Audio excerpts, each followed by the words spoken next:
سيدنا إبراهيم عليه السلام وما فيها من المواعظ والعبر. سورة الصافات تفسير ابن كثير. الحمد لله رب العالمين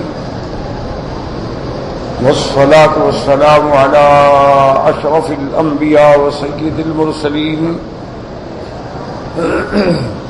سيدنا محمد وعلى آله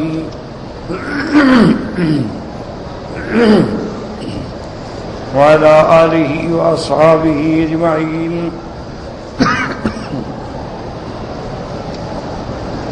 اللهم صل على سيدنا محمد وعلى آل سيدنا محمد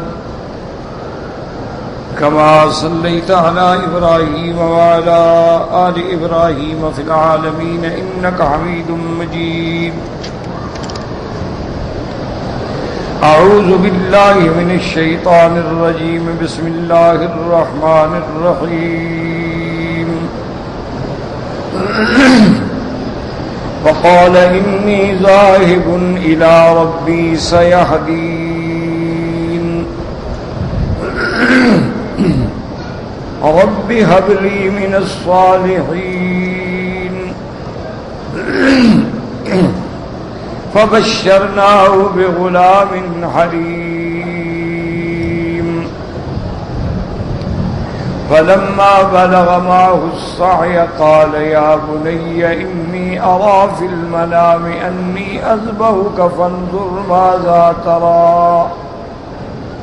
قال يا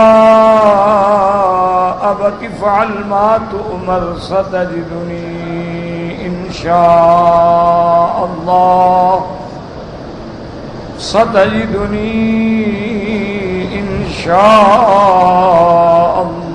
من الصابرين.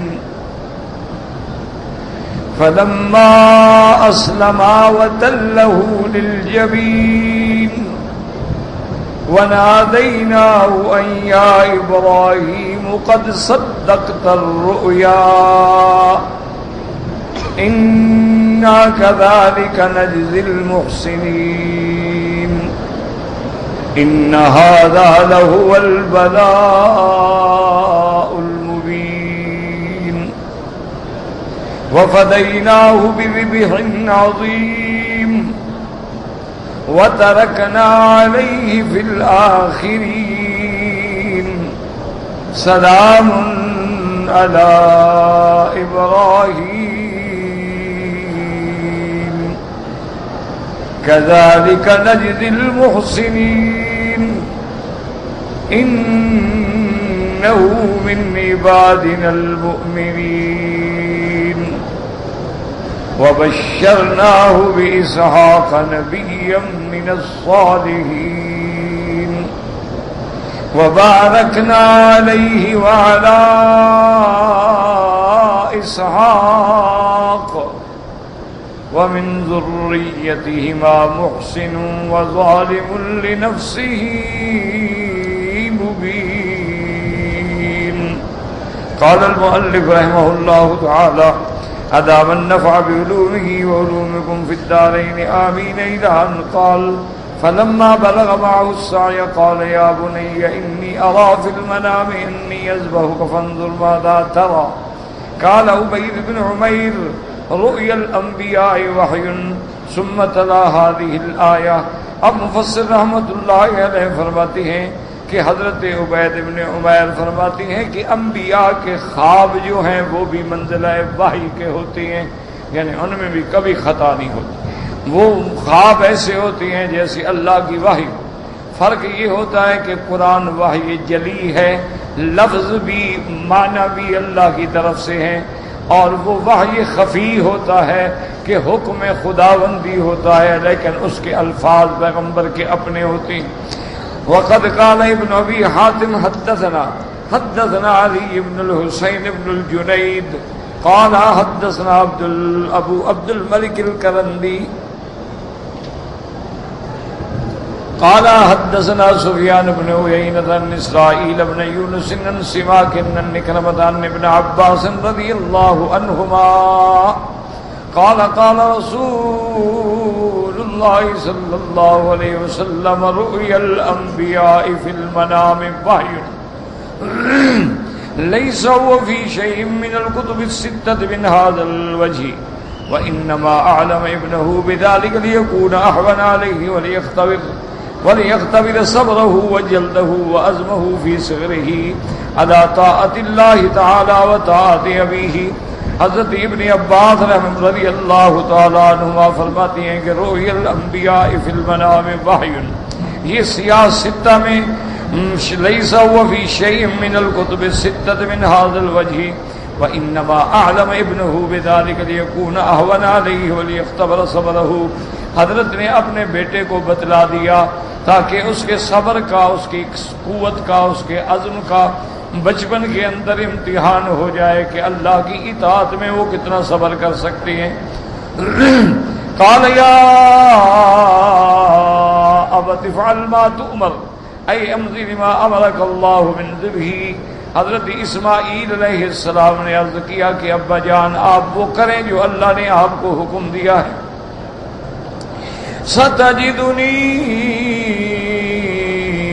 انشاء اللہ من الصابرین ایس اصبر واحتسب ذلك عند اللہ عز وجل وصدق صلوات اللہ وسلامہ علیہ فیما وعد. آپ نے عرض کیا کہ ابا جان انشاءاللہ آپ مجھے صبر کرنے والوں میں پائیں گے. یہ تواضع ہے، یہ عاجزی ہے. یہ نہیں کہا کہ یہ میرا کمال ہے میں صبر کروں گا، بلکہ میں بھی صبر کرنے والوں میں ہوں گا. اور کہا انشاءاللہ اگر اللہ تبارک و تعالی نے چاہا. اور فرماتی ہیں اصبر واحتسب، میں صبر کروں گا اس امتحان پہ اور اس کا ثواب اپنے اللہ سے طلب کروں گا. وصدق صلوات اللہ وسلامہ. مفسر فرماتے ہیں کہ اللہ کے پیغمبر حضرت اسماعیل پہ صلاۃ والسلام ہوں، جو انہوں نے فرمایا تھا وہ کر دکھلایا. جو انہوں نے فرمایا تھا میں صبر کروں گا امتحان میں پورے اترے. وَاذْكُرْ فِي الْكِتَابِ إِسْمَاعِيلَ إِنَّهُ كَانَ صَادِقَ الْوَعْدِ وَكَانَ رَسُولًا نَبِيًّا. اللہ نے فرمایا میرے مدنی یاد کریں حضرت اسماعیل علیہ السلام کے قصہ مبارک کو. حضرت اسماعیل وعدے کا سچا تھا اور اللہ کا رسول بھی تھا، نبی بھی تھا. وَكَانَ يَأْمُرُ أَهْلَهُ بِالصَّلَاةِ وَالزَّكَاةِ وَكَانَ عِندَ رَبِّهِ مَرْضِيًّا. اور وہ ہمیشہ اپنے اہل کو نماز و زکوٰۃ کا حکم دیتے تھے اور اپنے رب کے ہاں بڑا مقبول پسندیدہ تھا. وقال تبارک و تعالی فلما اسلما وتله لليمين فلما تشاهدا وذكر الله تعالى ابراهيم على الذبح والبلد شهادة الموت وكيلا اسلما يعني استسلما وانقادا. ابراہیم امتثل امر اللہ تعالی واسماعیل طاعة للہ ولأبیہ فلما اسلما وتلہ للجبین. اب مفسر فرماتے ہیں اسلما کا معنی کہ انہوں نے اللہ تبارک و تعالی کی گواہی دی، وحدانیت کی، اللہ تبارک و تعالی کا ذکر کیا اور اس کے بعد وہ ذبح کے لیے تیار ہو گئے.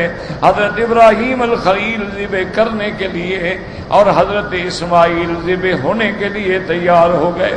ابراہیم علیہ السلام نے اللہ کے حکم کی تعمیل کی اور حضرت اسماعیل نے اللہ اور اپنے والد کے حکم کی تعمیل کرنے کے لیے اپنی گردن جھکا دی. قالہ مجاہد وإكرمة وقتادة والسدي وابن اسحاق وغيرهم ومعنى تله للجبين أي سرى ولا وجهه ليذبحه من كفاه ولا يشاهد وجهه من تدبير يكون أهون عليه.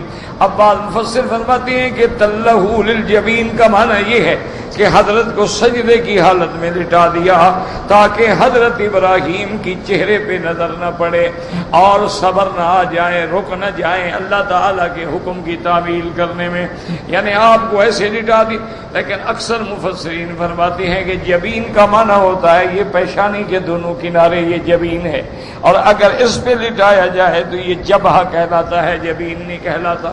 یعنی آپ نے کروٹ کے بل لٹا دیا. جب کروٹ پہ لٹایا جائے تو جبین کا کچھ حصہ جو ہے وہ بھی زمین پہ آ جاتا ہے فلما أسلم وتله للجبين وناديناه أن يا إبراهيم قد صدقت الرؤيا إنا كذلك نجزي المحسنين. قال ابن عباس رضي الله عنهما ومجاهد وسعيد بن جبير والضحاك وقتادة وتله للجبين أكبه على وجهه يعني چہرے کے بل.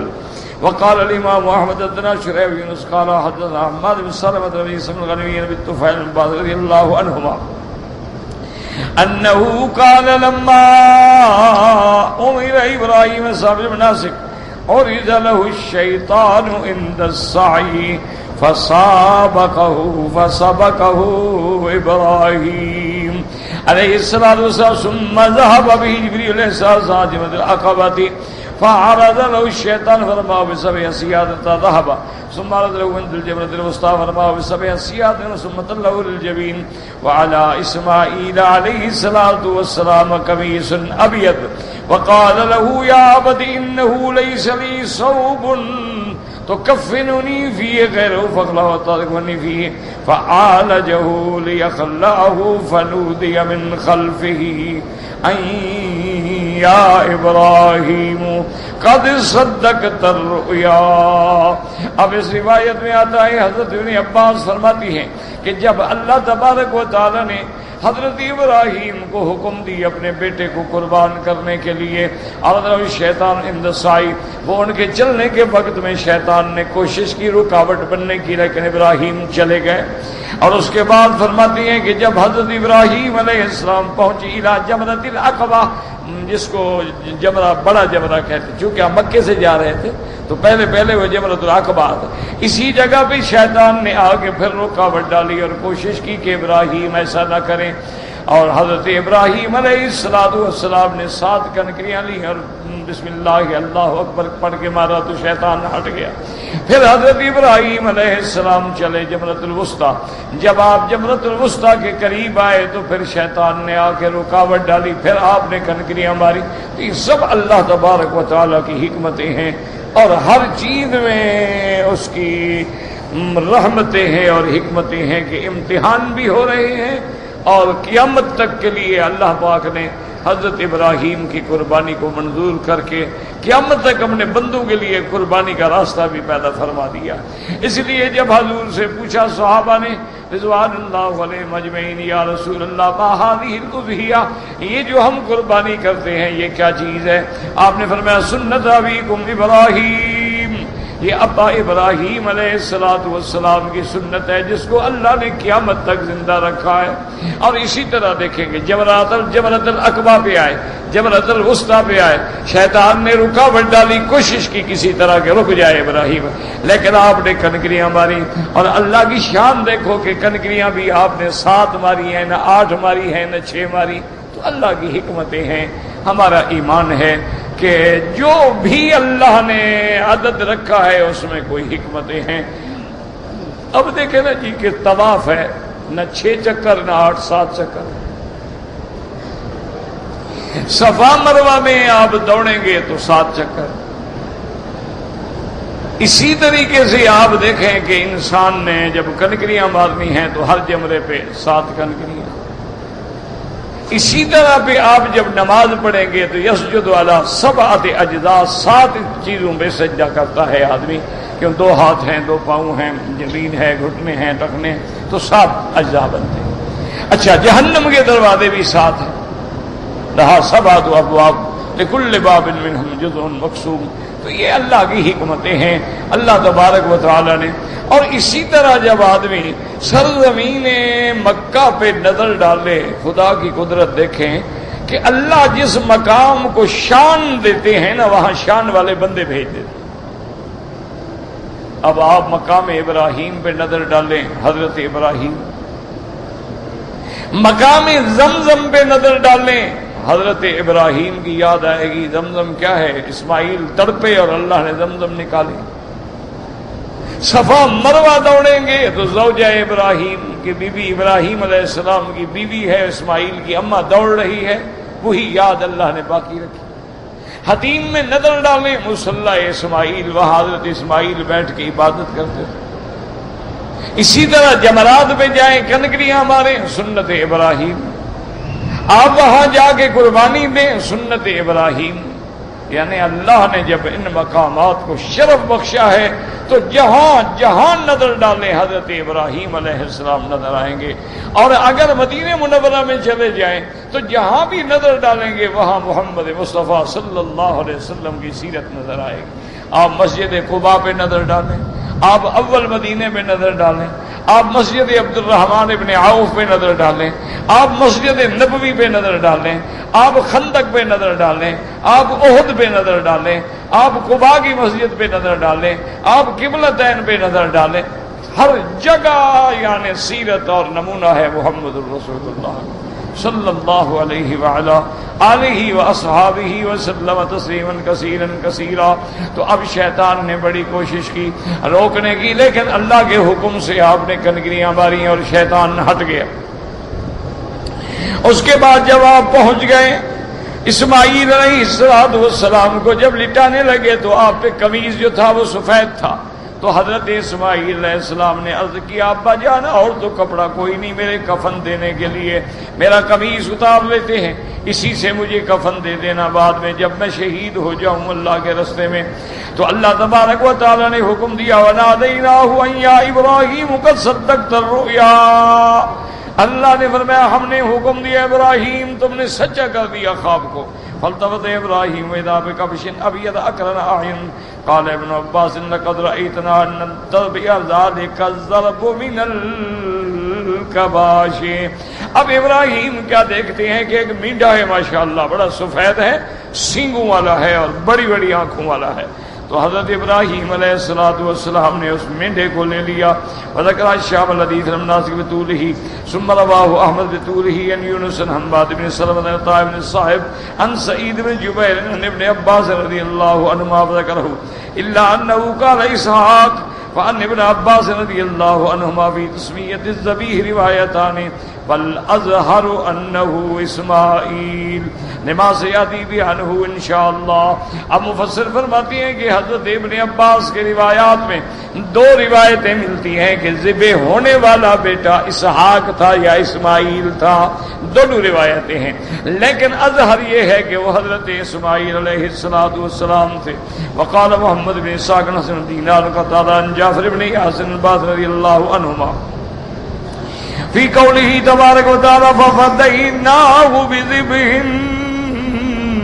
عظیم قال خرج علیہ کبش من الجنة قد رأى قبل ذلك 40 خريفا فأرسل إبراهيم عليه السلام واتبع الكبش أخرجه إلى الجبلة الأولى فرماه بسبع حصيات ثم أفلته عندها فجاء إلى الجبلة الوسطى فأخرجه عندها فرماه بسبع حصيات ثم أفلته فأدركه عند الجبلة الكبرى فرماه بسبع حصيات فأخرجه عندها ثم أخذ وطأ به يوم النهار من منى فذبحه. والذي نفس ابن عباس كان اول الاسلام وان راس الكبش لمعلق بقرنيه في ميزاب الكعبه حتى وحش يعني يبسا. اب اس روایات میں آتا ہے کہ خرج علیہ کبش یعنی ایک دمبا ایک مینڈا آیا اور وہ ایسا مینڈا ہے جو جنت میں 40 سال تک چلتا رہا. حضرت ابراہیم نے اپنے بیٹے کو دیا کہ اب اس کو ذبح کرنا ہے، لیکن وہ مینڈا جو تھا بھاگ گیا جمرۃ الاولیٰ کے پاس، پھر آپ نے مارا، پھر بھاگ گیا جمرۃ الوسطیٰ کے پاس، پھر آپ نے مارا، پھر بھاگ گیا وہ جمرۃ الکبریٰ کے پاس، پھر آپ نے مارا، اس کے بعد اس کو پکڑ کے لے آئے فذبحہ، پھر آپ نے اس کو ذبح کیا. فوالذی نفس ابن عباس بیدہ، حضرت ابن عباس فرماتی ہیں مجھے قسم ہے اس ذات کی جس کے قبضہ قدرت میں میری جان ہے، لقد کان اول الاسلام، ابتدائی اسلام میں، وان راس الکبش لمعلق بقرنیہ، اور یہ جو سینگ تھے اس کبش کے اس مینڈے کے وہ لٹکائے گئے تھے میزاب الکعبۃ، کعبے کے پرنالے کے پاس، حتی وحشا یعنی یبسا، سوکھ گئے، خشک ہو گئے. وقال عبد الرزاق فنامہ بن زہری قال ابن القاسم قال اتما ابو ہریرہ وقال جاء ابو ہریرہ رضی اللہ تعالی عنہ حدث النبی صلی اللہ علیہ وسلم وجعل كعب وجعل يحدثنا الكتب وقال ابو رضی اللہ تعالی عنہ قال ان لكل نبي دعوة مستجابة واني قد خبأت دعوتي اس روایت میں آتا ہے، عبدالرزاق نے روایت نقل فرمائی ہے کہ حضرت ابو ہریرہ اور اسی طرح کعب الاحبار اکٹھے ہوئے. حضرت ابو ہریرہ رضی اللہ تعالیٰ عنہ حدیثیں سناتے تھے حضرت محمد مصطفیٰ صلی اللہ علیہ وسلم کی، اور کعب جو ہیں وہ سابقہ کتابوں کے واقعات سنا رہے تھے. حضرت ابو ہریرہ رضی اللہ تعالیٰ عنہ نے حدیث سنائی، ان لکل نبی دعوت مستجابۃ وَإِنِّي قَدْ خَبَرْتُ دَعْوَتِي شَفَاعَةً لِأُمَّتِي يَوْمَ الْقِيَامَةِ. حضور صلی اللہ علیہ وسلم نے فرمایا کہ اللہ نے ہر نبی کو ایک دعا دی ہے. اللہ نے حکم دیا ہے کہ جب مانگو گے یہ دعا میں ہر حال میں قبول کروں گا. یہ اللہ تعالیٰ کا انعام ہے اور کرم ہے. حضور نے فرمایا وَإِنِّي خَبَرْتُ دَعْوَتِي، میں نے اپنی اس دعا کو چھپا لیا ہے قیامت میں امت کی شفاعت کروں.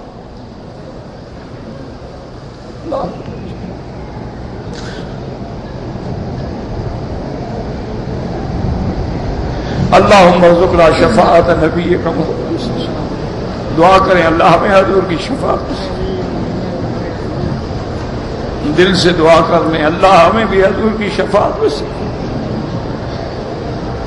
یا اللہ کوئی عمل نہیں تیری دربار میں پیش کریں، ساری زندگی گناہ بھٹکتے ہوئے. انا للہ و انا الیہ راجعون. اللہم ارزقنا شفاعت نبیک و حبیبک محمد صلی اللہ علیہ وسلم. اللہم ارزقنا جنت الفردوس الاعلی برحمتک یا ارحم الراحمین. دیکھیں میرے مدنی پاک رحمت للعالمین نے فرمایا میں نے وہ دعا چھپا کے رکھ دی ہے قیامت کے لیے تاکہ میں حضور اپنی امت کی شفاعت کے لیے کروں گا. فقال له كعب بن سميت هذا من رسول الله قال نعم قال فداك ابي وامي او فداه ابي وامي. حضرت کعب نے پوچھا کہ ابی ہریرہ تم نے یہ حدیث حضور سے سنی ہے؟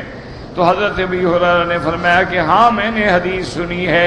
اس نے کہا فداہ ابی و امی، میرا اماں ابا حضور پہ قربان ہوں کہ انہوں نے اپنی امت کے لیے کتنی شفقت ہے کہ ہر وقت امت کا خیال ہے، زندگی میں بھی امت کا خیال ہے، موت کے وقت بھی امت کا خیال ہے اور قیامت میں بھی امت کا خیال ہے. اور ہم ایسے ہیں کہ بس اللہ ہدایت. ایک حدیث میں یہ آتا ہے کہ اللہ نے ہر نبی کو 3 دعائیں دی. اس حدیث میں ہے ایک دعا. ایک حدیث مبارک میں آتا ہے کہ 3 دعائیں ملی ہیں. حضور نے فرمایا کہ سب نے مانگ لی لیکن میں نے 2 تو مانگ لی، ایک دعا رکھ لی ہے قیامت میں امت کی شفاعت کے لیے مانگوں. اور اسی لیے حضور فرماتے ہیں کہ جب قیامت والے دن ساری مخلوق ہر پیغمبر سے ٹھکرا جائے گی، ہر پیغمبر کے دروازے پہ جائیں گے اور کہیں گے ہماری شفاعت کرو، لیکن ہر پیغمبر کہے گا نفسی نفسی نفسی، مجھے تو اپنا ڈر ہے کہ اللہ مجھ سے پھر سوال نہ فرما لے. اللہ تعالیٰ مجھ سے نہ پوچھنے کہ آدم کیوں تم نے درخت سے چکھا تھا، اللہ مجھ سے نہ پوچھنے کہ نوح تم نے بیٹے کی بخشش کیوں مانگی تھی. ہم تو ڈر رہے ہیں، ہمیں اپنا ڈر ہے، ہم کیسے شفاعت کریں. حضور فرماتے ہیں معاشر الاولین والآخرین، وہ تمام مخلوق جو معاشر میں ہوگی سب میرے دروازے پہ آئیں گے اور کہیں گے فاشفع لنا یا محمد صلی اللہ علیہ وسلم، محمد مصطفیٰ ہماری سفارش کریں. حضور فرماتے ہیں میں کہوں گا انا لہا، اس شفاعت کے لیے اللہ نے مجھے چن لیا. اللہ اکبر اللہ. مسلمانوں آپ کتنے خوش نصیب ہیں. کعبہ ملا ہدی للعالمین، رب ملا رب العالمین، محمد ملا رحمت للعالمین، لیکن ہم اس کے باوجود بھی بے حیا ہیں اور منکر ہیں محمد مصطفیٰ کی. کوئی حدیث کا منکر ہے، کوئی قرآن کا منکر ہے، کوئی صحابہ کا منکر ہے، کوئی اہل بیت کا منکر ہے، کوئی فتنہ فساد مچانے کے لیے دین کو استعمال کرتا ہے. انا للہ و انا الیہ راجعون. اللہ کے آگے فریاد کرنے کے علاوہ کیا راستہ ہے؟ انما اشکو بثی وحزنی الی اللہ. حضور فرماتے ہیں میں کہوں گا لوگوں صبر کرو، انا لہا، اس شفاعت کے لیے اللہ نے مجھے چن لیا ہے. حضور فرماتی ہیں پھر میں آؤں گا، علمنی محامد لم یعرفنی الآن، اللہ مجھے اس وقت اپنا حمد سکھلائیں گے جو مجھے ابھی بھی نہیں آتا ہے. اللہ مجھے اس وقت حمد کرنے کا طریقہ بتلائیں گے، ان محامد سے میں حمد کروں گا. فأخر لہ سجدا تحت العرش، اور میں عرش کے نیچے سجدے میں گر جاؤں گا اور میں اللہ سے دعا مانگوں گا کہ یا اللہ آپ امت کی پیشی شروع ہو جائے، فیصلہ آپ جو فرمائیں آپ کی مرضی ہے، جن کو جنت دیں آپ کی مرضی، جہنم دیں آپ کی. کیوں یہ شفاعت کبریٰ ہے، یہ شفاعت سب کے لیے ہوگی کہ صرف سماعت مقدمے کی شروع ہو جائے. حضور صلی اللہ علیہ وسلم فرماتی ہیں کہ میں سجدے میں ہوں گا اور اس کے بعد اللہ حکم فرمائیں گے ارفع راسک یا محمد سل تعطا، محمد مصطفیٰ سر اٹھا لو، مانگو کیا مانگتے ہو. تو اس وقت میری شفاعت قبول ہوگی. اسی لیے حضور فرماتی ہیں انا اول الشافعین و اول مشفعین. حضور نے فرمایا سب سے پہلے میں شفاعت کرنے والا ہوں گا اور سب سے پہلے میری شفاعت قبول کی جائے گی. حضور فرماتے ہیں انا خطیبہم، جب سارے انبیاء چپ کھڑے ہوں گے تو بولنے والا صرف میں ہوں گا. اور حضور پاک صلی اللہ علیہ وسلم فرمایا انا اول من تنشق عنہ القبر، سب سے پہلے میری قبر مبارک کی زمین کھولی جائے گی. اور فرمایا انا اول من نقرع باب الجنت، اور سب سے پہلے جنت کا دروازہ کھٹکھٹانے والا بھی محمد مصطفیٰ صلی اللہ علیہ وسلم ہوں گے. حضور پاک یاد رکھیں یہ شفاعت کبریٰ ہے، اس کے بعد حضور کئی شفاعتیں کریں گے، کوئی حضور کی ایک شفاعت نہیں ہوگی، یاد رکھیں ہمیشہ یہ شفاعت کبریٰ ہے. پھر شفاعت ہوگی کبائر اہل امتی، بڑے بڑے گناہ گاروں کے لیے، بڑے بڑے فساق فجار کے لیے، ان کے لیے بھی شفاعت ہوگی. اس لیے ایک حدیث مبارک میں آتے حضور فرماتے انا اشفع فاشفع فاشفع، میں سفارش کروں گا چھڑاؤں گا امت کو، پھر سفارش کروں گا پھر چھڑاؤں گا، پھر سفارش کروں گا پھر چھڑاؤں گا. حتی یقال لی هل رضیت یا محمد، حتیٰ کہ مجھے کہا جائے گا محمد مدنی اب آپ راضی ہو گئے کہ نہیں ہو گئے؟ اب آپ کی سفارش بھی ہم نے اتنی مخلوق تو چھوڑ دی ہے. کیوں؟ اللہ کا وعدہ تھا نا وَلَسَوْفَ يُعْتِيكَ رَبُّكَ فَتَرْضَىٰ، میرا مدنی ہم آپ کو اتنا دیں گے کہ آپ کو راضی کر دیں گے. تو اب اللہ فرمائیں گے حل رضیت یا محمد، حل رضیت یا محمد، فاقول یا رب رضیت یا رب رضیت، میں کہوں گا مولا میں راضی ہو گیا لیکن میری ایک درخواست ابھی باقی ہے. اللہ فرمائیں گے بدنی وہ کیا درخواست ہے؟ میں کہوں گا مولا ابھی بھی جہنم میں وہ لوگ پڑے ہیں جن کے دل میں ذرے کے برابر ایمان ہے. اللہ فرمائیں گے مدنی ان کو رہنے دو، میں اپنی رحمت سے نکال دوں گا. اللہ اکبر. اللہ ہمیں بھی حضور کی شفاعت نصیب فرما دے اور حضور کے ہاتھوں سے دعا کرو اللہ ہمیں حوض کوثر پہ جامع شراب عطا فرما دے. اللہم اسقنا من حوض نبیک محمد صلی اللہ علیہ وسلم. اللہم ذلنا یوم لا ذل الا ذل عرشک واسقنا من حوض نبیک شربتا ہنیتا مریتا لا نظمأ بعدها ابدا. یا اللہ ہمیں حضور کے ہاتھوں سے جام شراب ملے اور حضور صلی اللہ علیہ وسلم کی شفاعت نصیب ہو اور جنت الفردوس الاعلی نصیب ہو جائے. اللہ تیرے آگے کیا مشکل ہے؟ وما ذلک علی اللہ بعزیز. اب اس کے بعد فرماتے ہیں حضرت ابو ہریرہ نے فرمایا ہاں میں نے سنا ہے، اور فرمانے لگا فلا اخبرک عن ابراہیم علیہ الصلوۃ والسلام. اب کعب نے کہا کہ ابی ہریرہ تم نے مجھے حضور کی حدیث سنائی ہے، میں تمہیں حضرت ابراہیم کا قصہ سناتا ہوں. انہ لما راغب ابنہ اسحاق، یہاں بھی اسحاق کا نام لیا ہے ورنہ ذبی اسماعیل ہیں. قال الشیطان ان لم افتن هؤلاء عند هذه لم افتنهم ابدا. جب آپ نے ذبح کا ارادہ کیا تو شیطان کہنے لگا اگر آج میں نے ابراہیم اور ان کے گھر والوں کو نہ بھٹکایا نہ فتنے میں ڈالا تو پھر ان کو میں کبھی فتنے میں نہیں ڈال سکوں گا. فخرج ابراہیم علیہ الصلوۃ والسلام ابنہ لیذبحہ فذهب الشیطان ودخل علی سارۃ فقال این ذهب ابراہیم وابنک. اب جب ابراہیم بیٹے کو لے کے چلے تو شیطان آ گیا بی بی کے پاس, حضرت اسماعیل کی اماں کے پاس. کہنے لگا پتہ ہے این ذهب ابراہیم, ابراہیم پتہ ہے کہاں گیا تیرے بیٹے کو لے کے؟ قالت غدا بہ لبعض حاجتہ, انہوں نے کہا وہ کسی کام کے لیے گئے ہیں. فقال انه لم يغد به لحاجت انما ذهب به ليذبحه. قالت ولم يذبحه, اس نے کہا بی بی تمہیں پتہ نہیں ہے وہ کسی حاجت کے لیے کام کے لیے نہیں, وہ تو بیٹے کو ذبح کرنے کے لیے گیا. تو بی بی نے کہا عجیب بات ہے بیٹے کو ذبح کرنے, وَلِمَ يَذْبَحُهُ کیوں ذبح کریں گے؟ قَالَ زَعَمَ أَنَّ رَبَّهُ أَمَرَهُ بِذَلِكَ, انہوں نے کہا حضرت ابراہیم کا یہ خیال ہے کہ اس کو اس کے رب نے حکم دیا ہے کہ بیٹے کو میرے راستے میں ذبح کرو. وقالت قد احسن ان یطیع ربہ, انہوں نے کہا بات سنو اگر اللہ نے حکم دیا ہے پھر بڑی اچھی بات ہے کہ ابراہیم اللہ کے حکم کی تعمیل کرے. کیوں وہ بھی تو پھر ابراہیم کی بیوی ہے نا, وہ آج کی بیویاں تھوڑی تھی. اس کے بعد پھر فذهب الشیطان فی اسرہما فقال للغلام این یذهب بک ابوک. اب اسماعیل کے پاس آیا اور ان کے دل میں خیال ڈالا کہ بیٹا تمہیں پتہ ہے تمہارا ابا تمہیں کہاں لے جا رہے ہیں؟ اس نے کہا لبعض حاجتی, کسی کام کے لیے لے جا رہے ہیں. قال فإنه لا يذهب بك لحاجت, کوئی کام نہیں, ولكنه يذهب بك ليذبحك, وہ تمہیں لے جا رہے ہیں تاکہ ذبح کریں. قال ولم يذبحني, کیوں ذبح کریں گے مجھے؟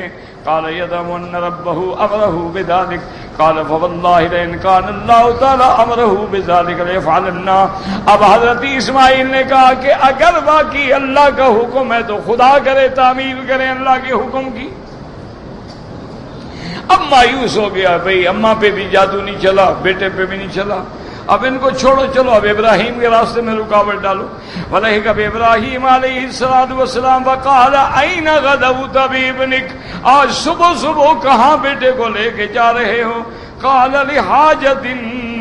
قال فإنك منك لم تغض بلحاجه وإنما غضض تذبحه. قال لما أذبحه, انہوں نے کہا میں کیوں ذبح کروں؟ قال تزعم أن ربك أمرك بذلك. فقال فوالله لئن كان الله أمرني بذلك لأفعلن. قال فتركه ويئس أن يطاع. انہوں نے کہا اگر یہ اللہ کا حکم ہے تو تعمیل کروں گا. اب شیطان اس سے بھی ہٹ گیا. وقد رواه ابن جرير بن سبحان بن يونس بن يزيد بن شهاب قال ان عمر بن ابي سفيان بن سعيد بن جابر الثقفي اخبره. اصل بات یاد رکھیں یہ روایات جو ہیں کتب سابقہ کی ہیں, ان کا کوئی اعتبار نہیں ہے. اب دیکھو نا جیسے کہتے ہیں ابراہیم نے کہا کہ اگر اللہ کا حکم ہے تو میں, اللہ کا حکم ہو کے تو جا رہے تھے, پھر ان کو شک کیا تھا؟ یہ کتابیں سابقہ روایات جو ہوتی ہیں نا, اکثر یہودیوں کی فتنہ سازی ہے کہ انہوں نے روایات گھڑ کے داخل کر دی. کسی کو ابن عباس کے نام لگا دیا, کسی کو صحابی کے نام, کسی کو تابعی کے نام, کسی کو کسی کے نام, ورنہ یہ روایات درست نہیں ہوتی. درست وہ ہے جو اللہ کے قرآن میں ہے یا فرمان محمد مصطفیٰ. اللہ نے فرما دیا کہ ہم نے ان کو خواب میں دکھایا اور انہوں نے کھل کے کہا انی ارا فی المنام انی اذبحک فانظر ماذا ترى. قال یا ابت افعل ما تؤمر ستجدنی ان شاء اللہ من الصابرین. تو اب ابراہیم کو کیا شبہ تھا یا کیا شک تھا؟ وہ تو یقین کرنے کے بعد لے کے جا رہے تھے ذبح کرنے کے لیے. تو اس لیے سابقہ روایتیں علماء نقل کر دیتے ہیں کہ معلومات ہو جائیں, فائدہ ہو جائے, لیکن صحیح نہیں ہوتی ہیں روایتیں الا قلیل.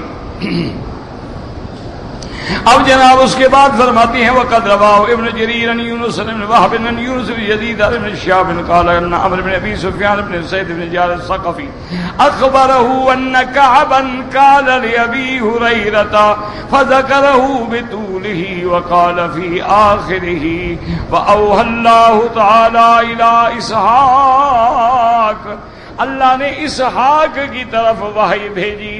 اب حالانکہ ذبح ہونے والا اسماعیل ہے، اسحاق تو ہے ہی نہیں، اس لیے ان روایات کا کوئی اعتبار نہیں ہوتا ہے. اچھا، جو علم نہ ہو کہہ دیتی ہیں جی ہم نے پڑھا ہے، جی فلاں کتاب میں لکھا ہوا ہے، اور جی ابن کثیر میں لکھا ہوا ہے، اور جی جلالین میں لکھا ہوا ہے، جی بیضاوی میں لکھا ہوا ہے، جی کشاف میں لکھا. اللہ کے بندے، لکھا ہوا تو کئی چیزیں ہوتی ہیں، لیکن یہ علماء کا کام ہوتا ہے کہ ان کو پھر قرآن و سنت کی کسوٹی پہ پرکھتے ہیں کہ کیا موافق ہیں لے لیتے ہیں، مخالف ہیں چھوڑ دیتے ہیں، یا محض معلومات ہیں تو معلومات کے لیے اس کو درج کر دیتے ہیں. تو یہ اہل علم کا کام ہوتا ہے. اس لیے ہر آدمی صرف ترجمہ پڑھنے سے عالم نہیں بن جاتا ہے جب تک اس کا پوری کتاب و سنت کی طرف مطالعہ نہ. اب فرماتے انی آتیتک دعوت نصیب الغفیہ قال یا نساء اللہ منی ادعوک ان تستجیب لی ایما عبد لقیک من الاولین والآخرین لا یشرک بک شیئا فادخلہ الجنہ. اللہ نے فرمایا اسحاق میں تمہیں ایک دعا دیتا ہوں، مانگو جو مانگتے ہو. انہوں نے دعا مانگی کہ اللہ میری دعا قبول فرما لے، اولین و آخرین میں جو بندہ لا یشرک بک شیئا، جو تیرے ساتھ شرک نہ کرے، اس کو جنت میں داخل فرما. تو بہرحال یہ تو اللہ کا فیصلہ ہے، یہ تو اللہ کا فیصلہ ہے کہ جو آدمی، اور حضور کی صحیح حدیث ہے من مات لا یشرک باللہ شیئا دخل الجنہ، جو بندہ مرے اس حال میں کہ اس نے شرک نہ کیا ہو، اس نے شرک نہ کیا ہو، جنت میں داخل ہوگا. یاد رکھو شرک کا معنی یہ نہیں کہ بتوں کی پوجا نہ کرے، قبروں پہ سجدہ کرے یہ بھی شرک ہے، قبر والوں سے مانگے یہ بھی شرک ہے، قبروں کی منتیں مانے یہ بھی شرک ہے، غیر اللہ کے نظر نیاز دے یہ بھی شرک ہے، غیر اللہ کے نام پہ چڑھاوے یہ بھی شرک ہے، غیر اللہ کو دکھ سکھ میں پکارے یہ بھی شرک ہے. یہ شرک نہیں ہے کہ صرف بت کو پجارو تو شرک ہے، اور حضرت عیسیٰ کو پکارو وہ بھی شرک ہے، نبی کو پکارو یا نبی یا رسول وہ بھی شرک ہے، یا جبرائیل یا میکائیل وہ بھی شرک ہے. اللہ کے سوا کسی غیر کو پکارنا شرک ہے. وَمَنْ أَضَلُّ مِمَّن يَدْعُو مِن دُونِ اللَّهِ، اللہ نے فرمایا اس سے بڑا بدکار گناہگار گمراہ کون ہے جو مجھے چھوڑ کے غیروں کو پکارتا ہے؟ سب سے بڑا گمراہ وہ ہے جو اللہ کو چھوڑ کے کبھی یا علی، کبھی کہتا ہے یا نبی، کبھی کہتا ہے یا غوث، کبھی کہتا ہے یا معین الدین چشتی، بگردہ بے بلا افتاد کشتی، میری کشتی پھنس گئی ہے معین الدین آ کے دھکا دو.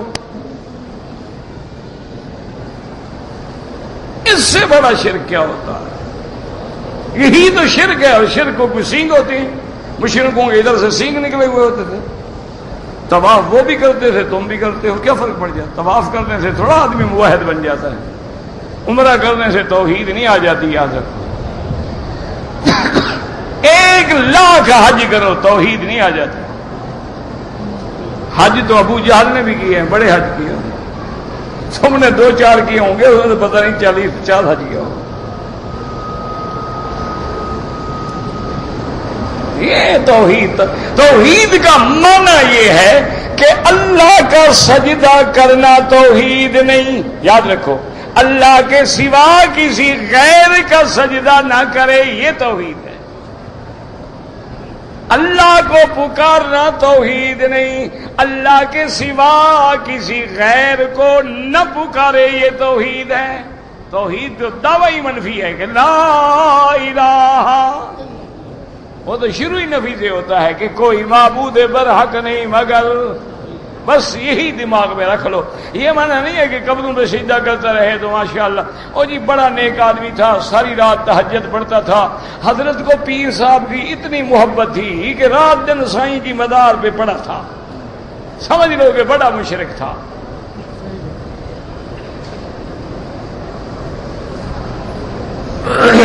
وقال ابن ابي حاتم حدثنا ابي حاتم قال حدثنا محمد بن وزير الدمشقي قال حدثنا وزير بن قال حدثنا عبد الرحمن بن نبي عطاء بن نبي رضي الله تعالى عنه قال قال رسول الله صلى الله عليه وسلم ان الله تبارك وتعالى خيرني بين ان يغفر لنصف امتي وبين ان يجيب شفاعتي فاخترت شفاعتي ورجوت ان تكفر الجمل امتي ولولا الذي سبقني اليه العبد الصالح لتعجلت فيها دعوتي ان الله تعالى لما فرغ عن اسحاق كرب الذبح قيل له يا اسحاق سل تعطى.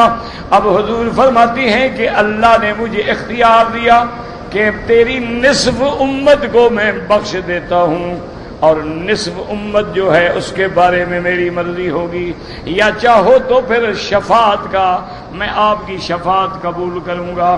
حضور نے فرمایا میں نے شفاعت قبول کر لی. فرماتے ہیں اگر مجھ سے پہلے ایک بندے صالح نے دعا نہ کی ہوتی تو میں کرتا.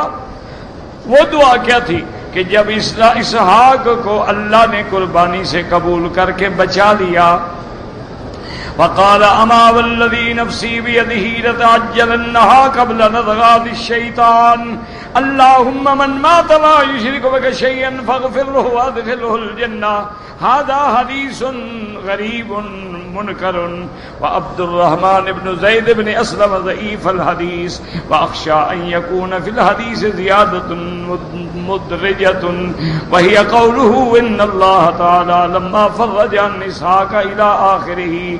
تو یہ حدیث منکر ہے، بلکہ مفسر فرماتے ہیں یعنی اس کے اندر کچھ نہ کچھ داخل کیا گیا ہے، یہ کوئی روایت نہیں ہے، کیونکہ جب ذبح ہونے والا اسحاق نہیں ہے تو بات ہی ختم ہو گئی، ذبح ہونے والا اسماعیل ہے. واللہ اعلم.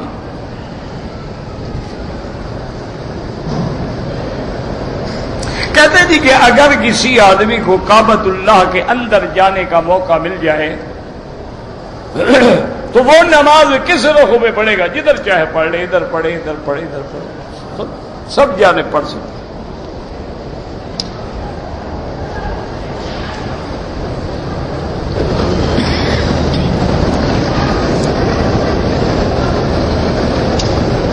اگر طواف کے دوران وضو ٹوٹ جائے، یا دیکھو اس میں علماء یہ کہتے ہیں کہ اگر ایک چکر تھا یا دو چکر تھے چھوڑ دے وضو کر کے پھر ابتدا سے شروع کر، اور اگر 3-4 چکر کر چکا تھا پھر جہاں سے چھوڑا ہے اسی جگہ سے آگے شروع کر.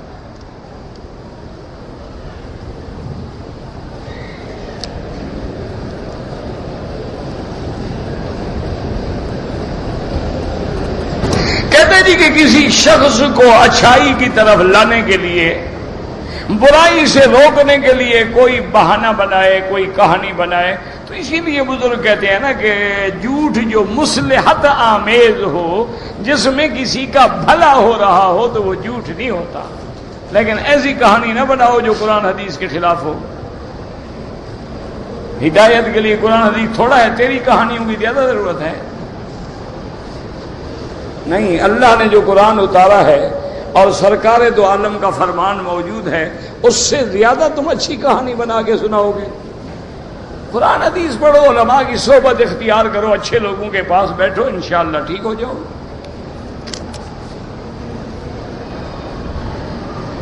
حنفی مسلمان مسلک سے جو تعلق رکھتے ہیں عصر کے بعد نماز نہ پڑھے، مغرب کے بعد پڑھے.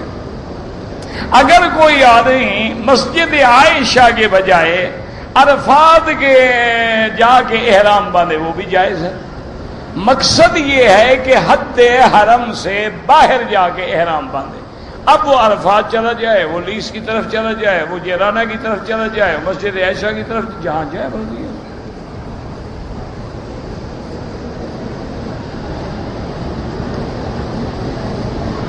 کہتے جی کہ شیعہ اور سنی میں جو فرق ہے وہ ہم کون سی کتاب پڑھیں؟ ہدیت الشیعہ ایک کتاب ہے، وہ پڑھا کرو، اس کے اندر بڑی اچھی تفصیل ہے. آستین اوپر ہو نماز تو ہو جائے گی لیکن مکروہ ہے. بلا وجہ سر سے کپڑا اتار دے، بلا وجہ شرٹ پہنے، بلا وجہ ایسے کپڑے پہنے، نماز کے لیے لازم ہے کہ اللہ کے دربار میں تیار ہو کے خذوا زینتکم عند کل مسجد۔ میں نے اپنے بچوں کے لیے عمرہ کیا ہے، کوئی ضروری نہیں ہے بچوں کے لیے عمرے کی، بس دعا کرو ان کے لیے، عمرہ اپنے لیے کرو، ان کے لیے دعا کرو اللہ ان کو نصیب کرے۔ میرے بیٹے نے شلوار قمیص میں عمرہ کیا، وہ نہیں ہوتا شلوار قمیص میں عمرہ، عمرے کے لیے 2 چادریں باندھنا ضروری ہے، اس کا کوئی دم نہیں، عمرہ ہوا ہی نہیں، تو دم کے بات کا دم تو تب ہوتا ہے جب غلطی کرتا، اس نے احرام باندھا ہی نہیں، عمرہ ہوا ہی نہیں۔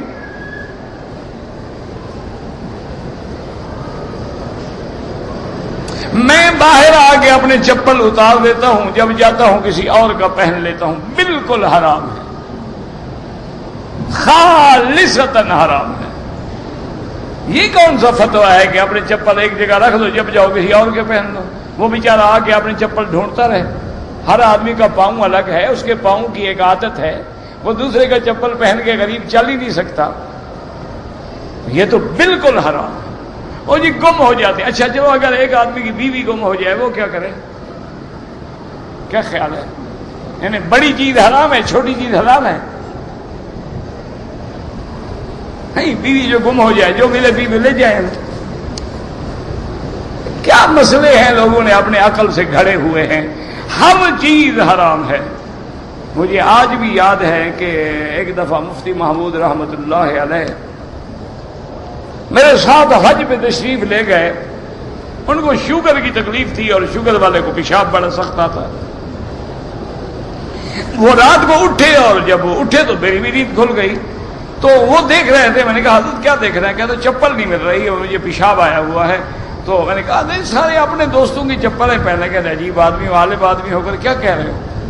یا اپنی چپل دو یا میری چپل ڈھونڈ کے لاؤ، لوگوں کی چپل بغیر اجازت کے کیسے پہن لو؟ اچھا میں حج کرنے آیا ہوں بھائی، نہیں پہنی، پھر میں نے اپنی چپل دی پہن لی۔ وہ ان کو آتی نہیں تھی، لیکن پیشاب کا تقاضا تھا، جیسے کیسے پاؤں ڈال کے چلے گئے بیچارے۔ کہتے ہیں جی کہ بہت سارے لوگ جو ہیں حرم شریف میں ہاتھ چھوڑ کر نماز پڑھتے ہیں، ان کا کیا مسئلہ ہے؟ سارے مسئلوں کا ٹھیکیدار مولوی مکی ہے کیا؟ اب خدا کی شان یہ ہے، اللہ میرے دوستوں کو بھی ہدایت دے اور میرے مخالفوں کو بھی ہدایت دے۔ اب ایک تو بڑا مشکل مسئلہ ہو گیا ہے کہ 10-15 مولوی مکی بن گئے، جن نے کبھی زندگی میں مکی نام نہیں رکھا تھا، اب وہ بھی اپنے نام کے ساتھ مکی رکھتے ہیں۔ اچھا جو غلطی وہ کریں وہ کہتے ہیں اوہ مکی صاحب نے کہا ہے، انا للہ و انا الیہ راجعون۔ بھائی جو ہاتھ چھوڑ کے نماز پڑھے ان سے جا کے مسئلہ پوچھ لو کہ بھی کیوں ہاتھ چھوڑ کے پڑھتے ہو؟ ان کا مسئلہ ان کا ہے، جواب میں دوں، مجھے کیا تکلیف ہے جواب دینے کی؟ بہرحال شیعہ بھی ہاتھ چھوڑ کے نماز پڑھتے ہیں، اور ایک روایت میں امام مالک رحمت اللہ علیہ کی روایت بھی آتی ہے ہاتھ چھوڑ کے۔ مطلب یہ ہے کہ جمہور کا مسئلہ کا ہاتھ باندھنا ہے، اور تمام ائمہ کا اس پہ اتفاق ہے کہ ہاتھ باندھ کے نماز پڑھی جائے۔ ہر عمرہ کرنے کے بعد احرام کا دھونا ضروری ہے، کیونکہ آپ نے گندا کام کیا، عمرہ پر احرام پلید ہو گئے نا، دھو کیوں رہے ہیں؟ آخر کوئی گندا کام کیا ہے آپ نے؟ دیکھو نا عقل، احرام کیوں دھو رہے ہو آخر؟ اللہ کے بندے احرام ہے، جب تک پاک ہے 100 عمرہ کرو، جب پلید ہو جائے دھو ڈالو، میلا ہو جائے دھو ڈالو۔ یہ کیا ہے کہ ہر عمرے کے بعد احرام کو دھو؟ پہلے تم اپنے دل کو دھو، جس دن اس سے شرک نکل گیا نا، پھر احرام شہرام کا کوئی مسئلہ نہیں، پھر ایک چادر بھی ہو تو قبول ہے۔ جب اندر دھلائی نہیں ہوگی نا، یہ باہر والی دھلائی کا کوئی فائدہ نہیں، لاکھ قیمتی تولیے کے احرام باندھو کچھ بھی نہیں ہوتا۔ حرم شریف میں موبائل استعمال کریں بالکل نہ کریں، بالکل بے ادبی ہے اللہ کے گھر کی۔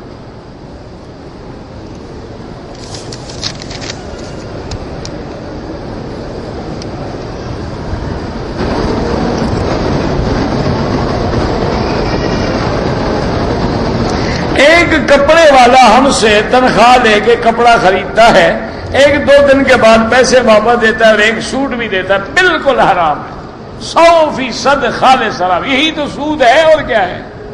وہ سوٹ کس بات کا آپ لے رہے ہیں؟ پیسے کے عوض میں نفع لینا، یہی حرام، یہی سود ہے۔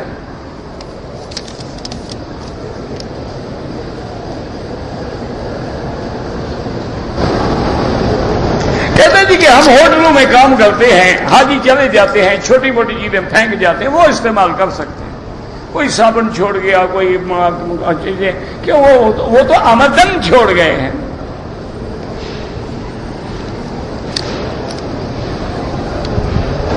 اگر آدمی نے احرام کی حالت میں پسینہ آ گیا، اس نے اپنا چہرہ تولیے سے صاف کیا، کوئی 1-آدھا بال ٹوٹ گیا، کچھ بھی نہیں ہوتا، لیکن اگر چاہو تو 1-2 ریال خیرات کر دو بس۔ ہجرت کے بعد حضور صلی اللہ علیہ وسلم ایک دفعہ تشریف لائے تو کافروں نے آنے ہی نہیں دیا، آپ واپس گئے، پھر آپ عمرۃ القضاء پہ آئے، پھر آپ فتح مکہ والے دن آئے، پھر آخری حج پہ آئے، 3 دفعہ۔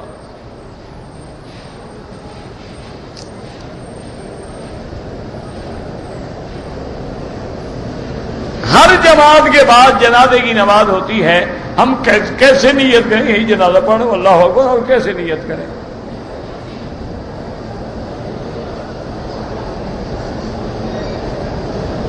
اگر کوئی آدمی میقات پہ پہنچا، بیمار تھا، احرام نہیں باندھا، جب تندرست ہو جائے میقات سے احرام باندھ کے عمرہ کرے تو دم نہیں پڑے گا، ورنہ دم دینا پڑے گا اگر مسجد عائشہ سے عمرہ کرے گا۔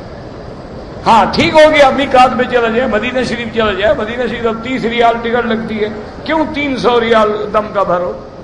30 ریال دے کے بس میں مدینہ چلے جاؤ، وہاں سے احرام باندھ کے آ جاؤ، 60 ریال میں زیارت بھی ہو گئی، عمرہ بھی ہو گیا۔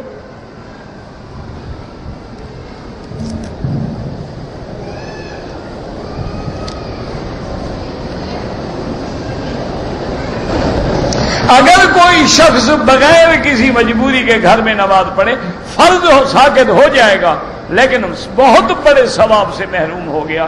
بعض علماء فرماتے ہیں کہ اگر وہ مسجد میں نہ پڑھے نماز ہی نہیں ہوگی، لیکن اکثر علماء یہ کہتے ہیں یعنی فضیلت نہیں ہوگی، ثواب نہیں ہوگا، فرض تو اتر جائے گا۔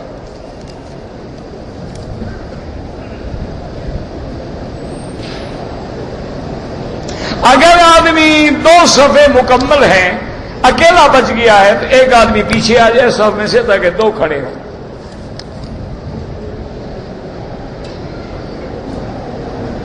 میری ماں نے منت مانی تھی کہ میرا کام ہو جائے تو میں ایک بکرا جو ہے فلاں بزرگ کی مزار پہ دوں گی، بالکل شرک ہے، بکرا لے کے خود کھا جاؤ، کوئی زیادہ شہادت لے جانے کی ضرورت نہیں ہے۔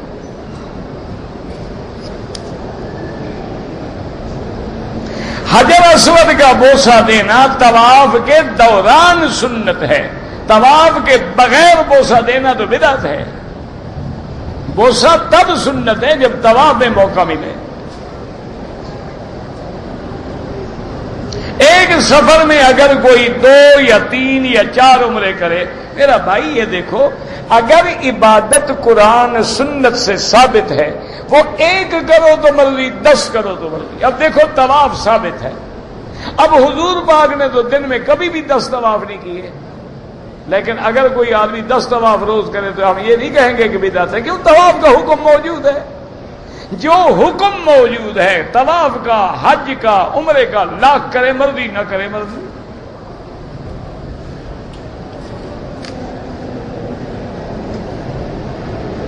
اگر ہم نے 19 دن رہنا ہے مکے میں، آپ مقیم ہیں، نماز پوری پڑھیں۔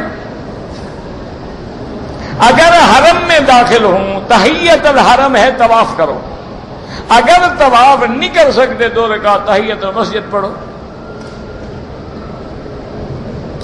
اگر عمرے کے بعد عورت اپنے بال خود کاٹ لے، بالکل جائز ہے، لیکن بال یوں نہیں کاٹنے کے، یوں لٹ پکڑ لی اور کاٹ لیے، یہ ناجائز ہے۔ پورے بال لے جائے، جہاں بالوں کی انتہا ہو وہاں اتنی پور کے برابر بال کاٹ لے۔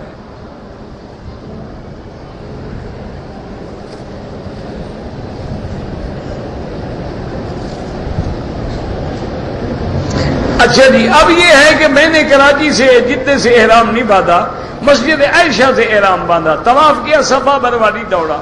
بہرحال اب ایک تو وہ آپ کو عمرہ نہ کرنے کی دم ہو گئی، ایک صفا نہ کرنے کی دم ہو گئی، دو دم ہو گئی آپ ہو جی۔ مجھے ٹیلی فون آ گیا کہ وہ صفا نہ دوڑنا اور دم پڑ جائے گا۔ یہ بات نہیں ہے، وہ احرام باندھ کے کھڑا ہے، اب صفا نہ دوڑے تو کیا کرے؟ وہ مسئلہ سمجھا نہیں نا۔ مصیبت تو یہی ہوتی ہے نا، کتاب تو سارے پڑھ لیتے ہیں لیکن مسئلہ سمجھ نہیں آتا ہے۔ ایک آدمی آئے میرے سے کہتے ہیں جی بخاری شریف میں یہ حدیث ہے اور آپ نے اس کے خلاف بات کی ہے۔ میں نے کہا بھئی اللہ معاف کرے، میں بھی بندہ ہوں، ہو سکتا ہے مجھ سے غلطی ہو جائے، اگر غلطی ہو اللہ مجھے ہدایت دے، لیکن میں نے کہا ایک بات سنو، تم مجھے بخاری شریف کتاب کا نام بتا دو نا تو میں مان لیتا ہوں غلطی۔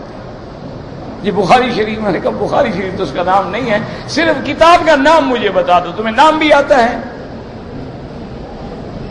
ایک آدمی کو بخاری شریف کتاب کا نام نہیں آتا کہ بخاری شریف میں حدیث ہے، اس کے علم کا کیا حال ہوگا؟ خود اندازہ کرنا۔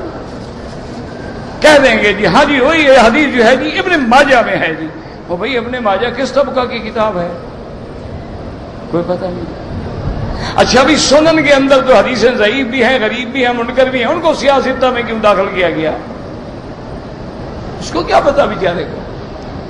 اس لیے ہمیشہ مسئلہ یہ ہے کہ ایک آدمی اگر میقات سے آیا، مکے آ گیا، احرام نہیں باندھا، اب یاد آیا تو فوراً قریب میقات پہ لوٹ کے عمرہ کر لے تو دم نہیں دینی پڑے گی۔ تم نے تو احرام باندھ لیا مسجد عائشہ سے، اب تم کو وہ عمرہ پورا کرنا چاہیے تھا، پھر ایک دم پڑتی، اب دو ہو گئی، ایک اس کو پورا نہ کرنے کی، ایک وہاں سے احرام نہ باندھنے کی۔ 600 ریال لگیں گے نا انشاءاللہ، اگلے سال تو مسئلہ کبھی نہیں بھولو گے۔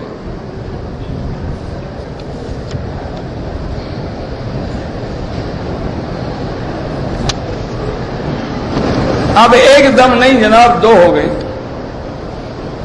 کہتے تھے کہ علم نجوم کے مطابق بعض لوگ پتھر ڈھونڈتے ہیں کہ فلاں پتھر فلاں کو موافق ہے، یہ بالکل غلط ہے۔ علم نجوم پہ عمل کرنا ہی کفر ہے۔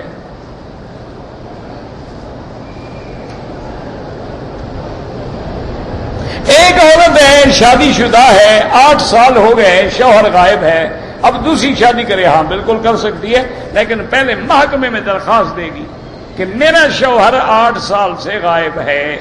وہ محکمہ باقاعدہ اخبارات میں اور ٹی وی پہ اور ہر قسم کے اعلان کرائیں گے، اور پورے اشتہارات کے بعد جب دیکھیں گے کہ اب کوئی اس کا جواب نہیں آ رہا ہے، پھر اس کے نکاح اول کو فسخ کریں گے، دوسرے نکاح کی اجازت دیں گے۔ ایسے تھوڑا ہے کہ جب چاہے نکاح کر لیں۔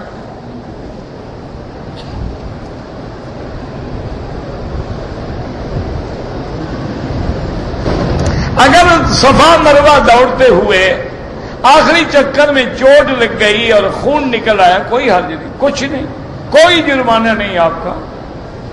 صفا مروہ تو بغیر وضو کے بھی آپ دوڑ سکتے ہیں۔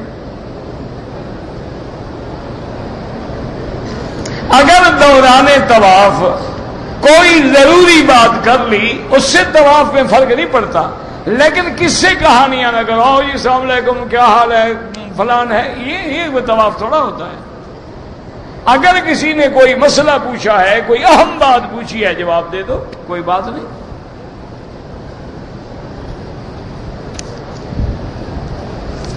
میں کہتا جی میرا بیٹا عمر 14 سال ہے، میرا بیٹا بیمار ہو گیا،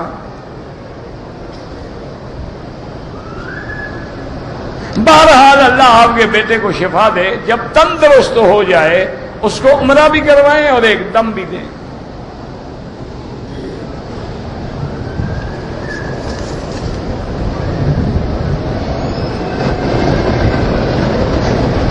کہتے ہیں جی کہ بہت سارے لوگوں کو میں نے دیکھا ہے حجر اسود کو چومنے کے لیے لڑتے ہیں، مرتے ہیں، یہ ناجائز ہے۔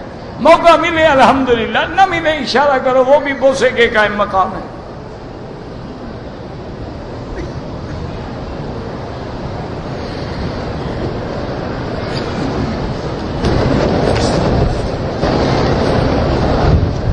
کہتے کہ جو لوگ حرم کے اندر جوتے لے کے آتے ہیں کوئی حرج نہیں، بالکل، کہاں لے جائیں، دور رکھیں تو ملیں گے ہی نہیں ان کو دوبارہ۔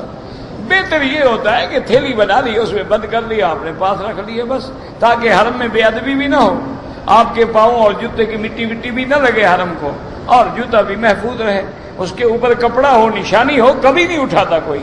اصل میں غلطی یہ ہوتی ہے، جوتے جیسے جوتے بہت ہوتے ہیں، اور دوسری بات یہ ہوتی ہے کہ آپ کو اصل جگہ بھول جاتی ہے، آپ کہتے ہیں میں نے یہاں رکھے تھے، رکھے آپ نے وہاں ہوتے ہیں، پھر آپ ڈھونڈتے چلے جاتے ہیں۔ علامت رکھیں، نشانی رکھیں، ساتھ رکھیں۔